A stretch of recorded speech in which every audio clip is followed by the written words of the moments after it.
Recognize the red flags, protect yourself from emotional manipulation now. Well, today, we're going to stop ignoring those signs. We're going to learn how to recognize them, understand what they mean, and most importantly, reclaim our power so they don't control us. This isn't about blaming anyone. It's about empowering yourself with knowledge to build healthier, happier connections. So, if you're ready to gain some clarity and take charge of your emotional well-being, you're in the right place. Let's get started. First up, let's talk about one of the most common but often misunderstood red flags: love bombing. Picture this: you meet someone new, and it feels like a whirlwind romance straight out of a movie. They shower you with constant attention, extravagant gifts, and endless compliments. They tell you they've never met anyone like you, that you're their soulmate, all within a very short period. It feels incredible, right? Who wouldn't want to feel that adored? But here's the catch. Love bombing isn't about genuine affection. It's a manipulation tactic. It's designed to make you dependent on that high level of attention and validation. The goal is to get you hooked, fast. Then, once they feel they have you, the behavior can switch dramatically. The affection might be withdrawn, and criticism might start to creep in, leaving you confused and desperate to get back to that initial perfect phase. Genuine connection builds over time. It's a slow burn, not a wildfire. If a connection feels too good to be true, moving at 100 miles an hour, take a step back and ask yourself, is this real, or is it a performance? Next on our list is a subtle but incredibly damaging red flag: constant criticism disguised as jokes or helpful advice. Does this sound familiar? Someone in your life is always pointing out your flaws, but they frame it in a way that makes you feel like you're overreacting if you get upset. They might say things like, "I'm just kidding. You're so sensitive," or "I'm only saying this because I care about you." They critique what you wear, how you talk, your hobbies, or even your dreams. Over time, these little digs, these so-called jokes, start to chip away at your self-esteem. You begin to second-guess yourself, to believe that maybe they're right. Maybe you are too sensitive. Maybe you do need to change. This is a classic control tactic. By constantly undermining your confidence, they make you easier to influence and control. Healthy relationships are built on mutual respect and support. Your partner or friend should be your biggest cheerleader, not your harshest critic. Constructive feedback is one thing, but a constant barrage of negativity is a clear sign that something is seriously wrong. Let's move on to another major red flag: isolation. This one can be very sneaky. It doesn't happen overnight. It starts small. Maybe they make a comment about how your best friend is a bad influence. Or they complain every time you want to go out with your family, making you feel guilty.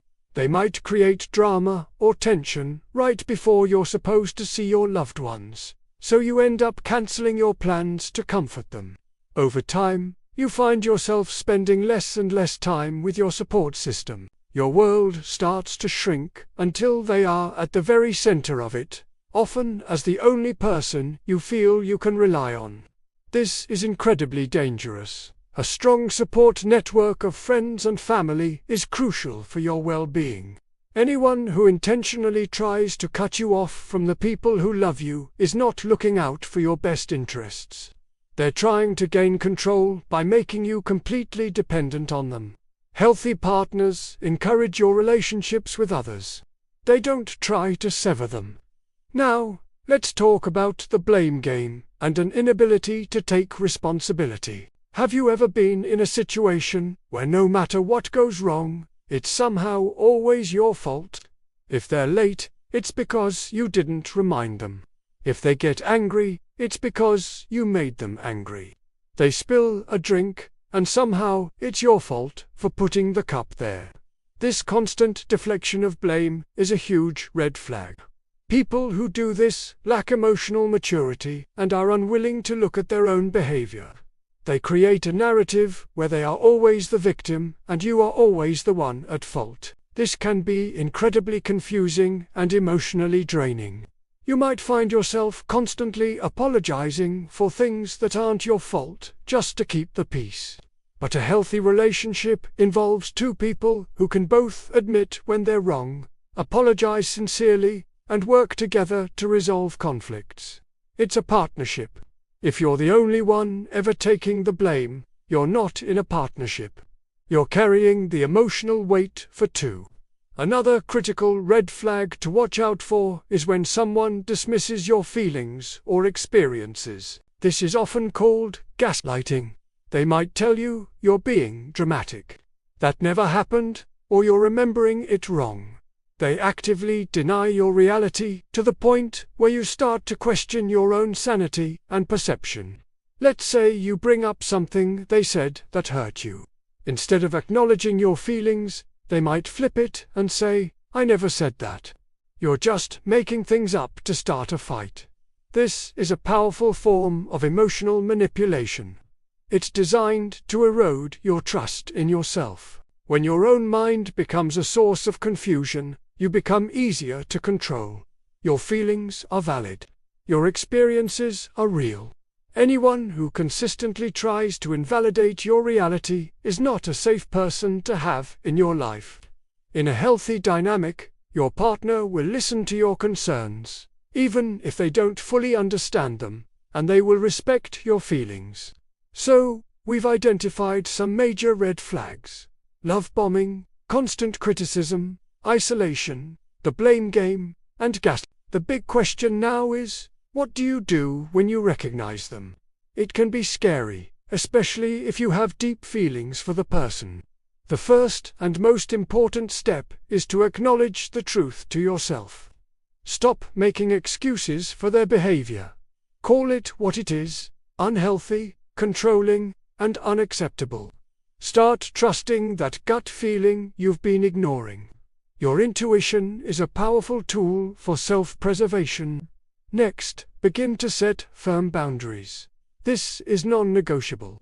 For example, if they criticize you, you can say, "I don't appreciate being spoken to like that. Please stop." If they try to monopolize your time, say, "I'm going to see my friends on Friday. We can spend time together on Saturday." At first, they will likely push back against these boundaries hard. This is a test. Stand firm. Your safety and well-being are what matter most. Reconnecting with your support system is also absolutely vital. Reach out to those friends and family members you may have drifted away from. Talk to them. Be honest about what's been going on. Letting trusted people in can provide you with perspective, support, and a much-needed reality check. They can remind you of who you were before this relationship started to diminish you. Spending time with people who build you up and respect you will highlight just how unhealthy the toxic dynamic has become. Remember, you are not alone in this. It can feel incredibly isolating, but so many people have gone through similar experiences. And if you feel overwhelmed, confused, or unsafe, please consider seeking professional help.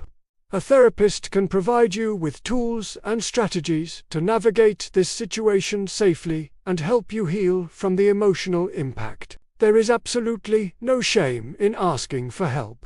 It's a sign of incredible strength. Ultimately, recognizing these red flags is about self-love and self-respect. It's about understanding that you deserve to be in relationships that are nurturing, supportive, and respectful. You deserve to be celebrated, not criticized. You deserve to have your feelings validated, not dismissed. You deserve to have freedom, not be isolated. Letting go of a toxic relationship is hard, and it can be painful. But holding on is so much more damaging in the long run. It slowly erodes your spirit, your confidence, and your sense of self. Choosing to walk away is choosing yourself. It's a declaration that you are worthy of love that doesn't hurt. You are worthy of a peace that isn't constantly threatened.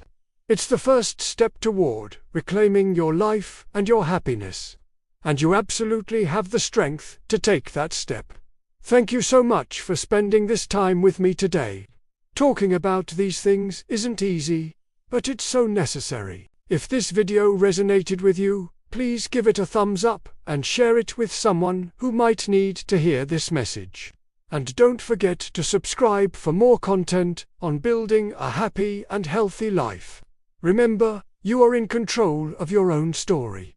Don't let anyone else hold the pen. Take care, and I'll see you in the next video.